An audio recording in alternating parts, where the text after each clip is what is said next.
Sevgilingiz bilan urushib qolganingizdan keyin uning holati qanday?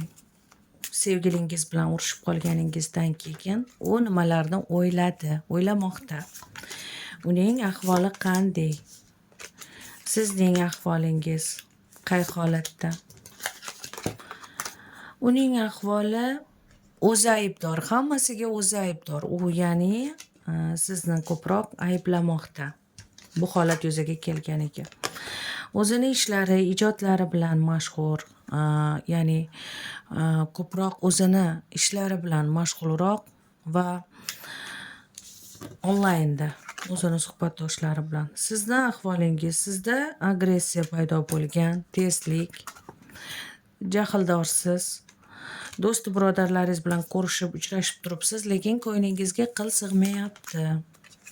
U bilan urushib qolganingiz sizga yoqmayapti.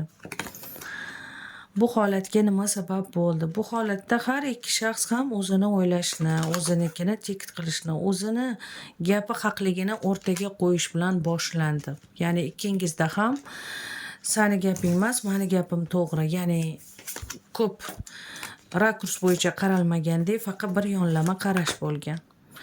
Sizlarda yaxshi uchrashuvlar bo'lgan, yaxshi suhbatlar bo'lgan, planlar, rejalar, xaridlar ham birgalikda qilgansizlar. Ammo hozirgi paytda urushib qolgansizlar. Ko'pchilikning gapiga kirib, ko'pchilikning g'iybatini eshitib, boshqa bir qiziqarli bir chiziqlar bor deb, ikkingizda ham xudbinlik uyg'onib ketgan. Ikkingizda ham, hatto ikkingiz ham va'dangizda turmagansiz. Ikkingiz ham egoist bo'lgansiz. Ikkingiz ham taxtga chiqib olgansiz. G'urur degan taxtga chiqib olgansiz.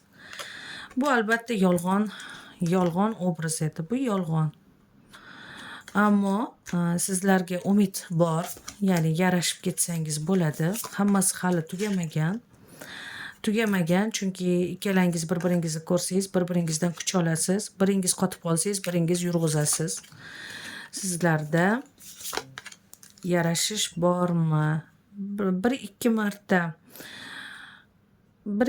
emas, 4-5 marta talashuv, tortishuv bo'ladi. SMSda uchrashuvlar bo'ladi. Keyin yana hammasi joyiga tushadi. Yarashib ketasizlar. Sizlarda yarashuvlar bor. Tez kunlarda yarashib ketasizlar, hammasi joy-joyiga tushadi. Mehribon bo'lib qolasizlar bir-biringizga, chunki bu yo'qotish, bu urushish sizlarni faqat boshinglarni og'ritdi, hech qanaqa foyda bermadi. Endi boshqacha uslubda va yana sevgi munosabat boshqacha etapga o'tadi. Sizlarda boshqacha etap, endi bir-birini podдержка qilish etapiga o'tadi. Bir-biringizni podдержка qilmasangiz qiynalib qolasizlar. Bir-biringizga nursiz.